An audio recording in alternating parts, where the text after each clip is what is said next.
breaking news to start NFL Live. Adam Schefter, tell us what's going on in Washington. RC, Terry McLaurin and the Washington Commanders have reached agreement on a 3-year deal worth up to $96 million. McLaurin was entering the last year of his contract and obviously looking for a raise. The two sides have been discussing a deal.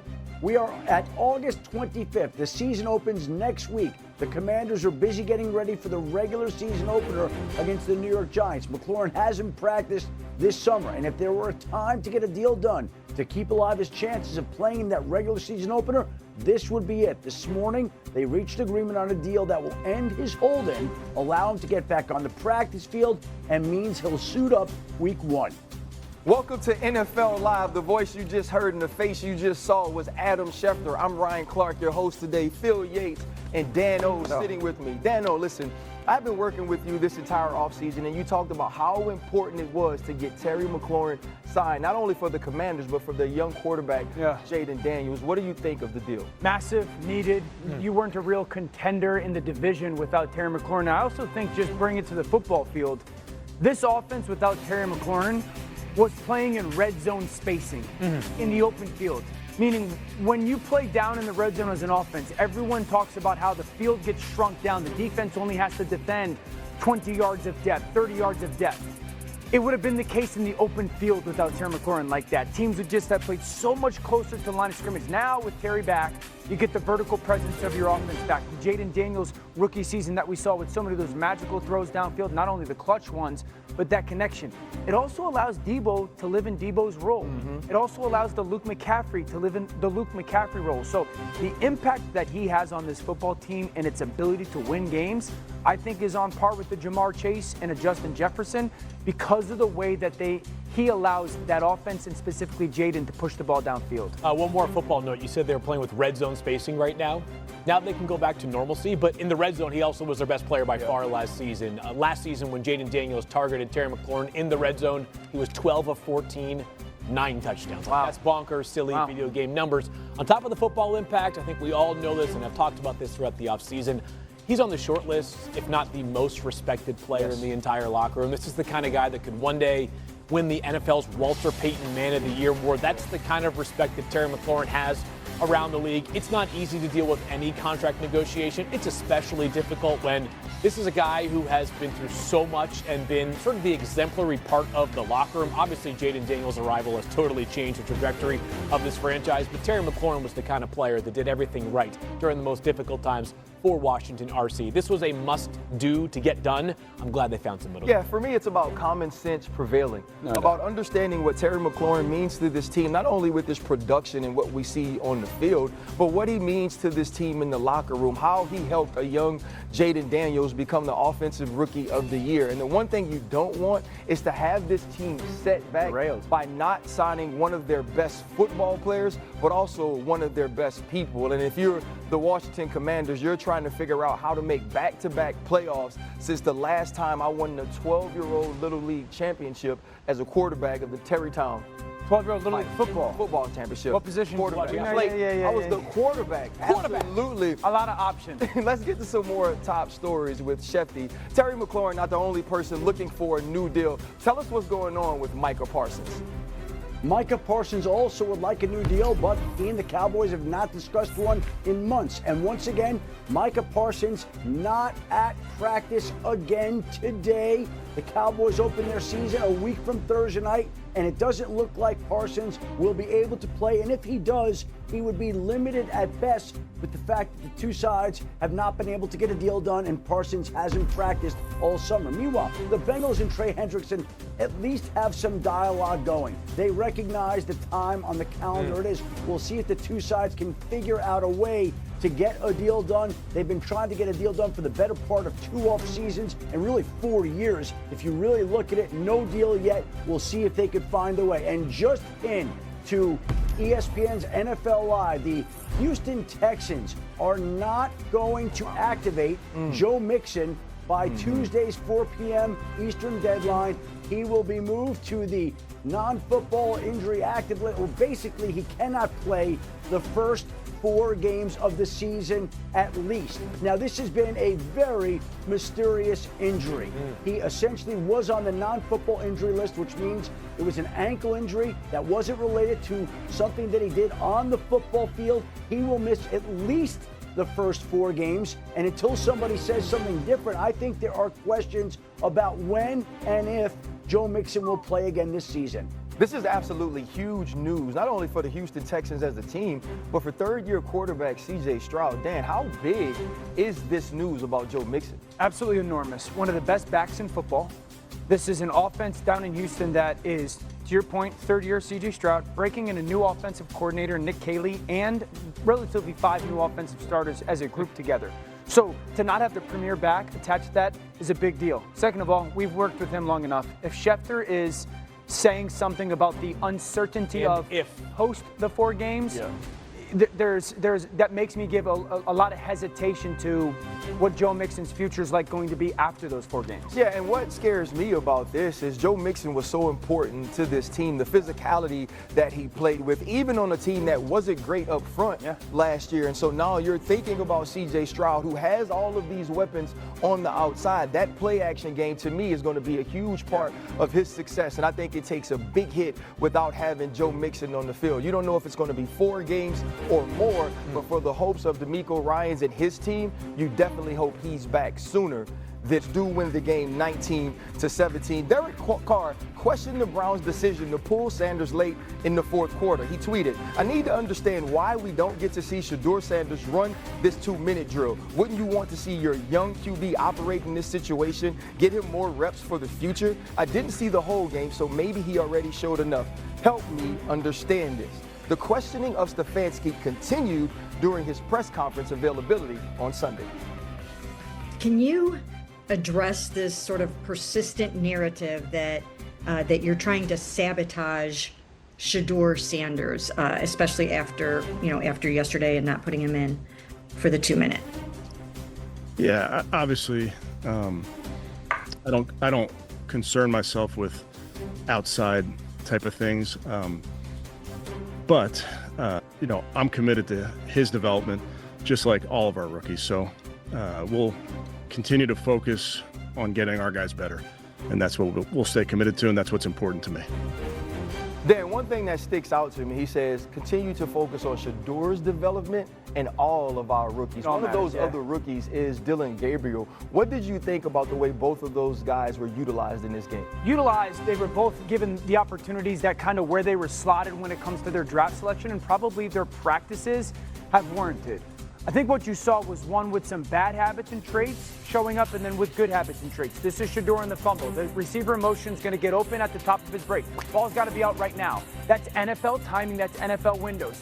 He holds on to it. It leads to a sack fumble. That's something that he's going to have to grow and develop of understanding how quickly it happens. This one, the defense wins the rep. They call it bootleg. The defender's there.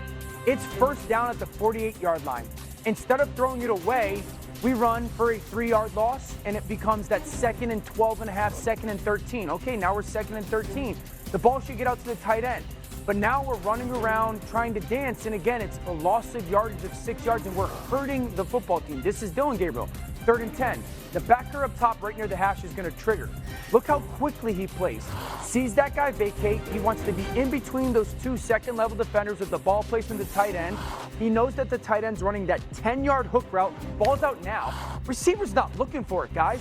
This is the anticipation, the NFL timing that matters. That ball is out before that receiver's open, and it's out of his hands in 2 seconds. That's how you minimize a pass rush. This is that thrash sail route, bottom of the screen. You're going to want to throw that deep corner. It's 3rd and 6. 1, 2, 3 hits. The ball's coming out of his hands in 2.3 seconds before Thrash is running that route, and he flattens it. And I always say this. You can have anticipation without accuracy, and you can have accuracy without anticipation. It won't make you good. Can you have the anticipation and the accuracy? Gabriel has that at the NFL world right now. Right now, Shedeur doesn't. He's just got to grow and develop to get that. Yeah, specific to this game, because we have seen some bright moments from Shedeur Sanders during the preseason and some not so bright moments from Dillon Gabriel throughout the preseason. But this looked like the bad stuff that we saw from Shedeur at Colorado, the very good stuff that we saw from Dillon Gabriel. 3 separate college stops. Shedeur Sanders did not play with nearly enough urgency. He took more sacks than any other FBS quarterback last season. As far as NFL quarterback standards are concerned, he is an average at best athlete. He's got to understand that he does not have the same level of escapability as other quarterbacks that we are going to see on Sundays this fall. As for Dillon Gabriel, every play that he ran in college football was multiple options within one play. And he's showing that in the NFL, that he can play with a great sense of urgency and make decisions fast enough to move the sticks. Yeah, I think the big thing is this was never Dillon Gabriel versus Shedeur Sanders, right? This is each player versus themselves. How do they individually process and progress throughout training camp? And if you watch this game and you really tap into the film the way Dan just did, you understand that at least right now, Dillon Gabriel is a step ahead of Shedeur Sanders, which is probably why the depth chart read the way it did headed into this game. And Shefty, we all know that you're tapped in more than anyone. What are you hearing about this depth chart and the way it'll shake out at the start of the season? Well, RC, we know that Joe Flacco is going to start the regular season opener against the Cincinnati Bengals. We also know that Kenny Pickett has not been operating at full strength due to a hamstring injury. Dillon Gabriel has been drafted ahead of Shedeur Sanders and at times has looked more impressive in the preseason than Shedeur Sanders. So you would think going into that regular season opener that Flacco would be one, and I think there's a real possibility that Dillon Gabriel could wind up serving as the backup quarterback on opening day. We'll see how Pickett's hamstring is feeling if it allows for him to be the backup, but those would be the guys you'd be looking at as the backup. Yeah, it's still a lot of things to get figured out for the Cleveland Browns and their quarterback situation. This is something that I'm pretty sure they're used to it's been a around long there. road. Hey, but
Bye.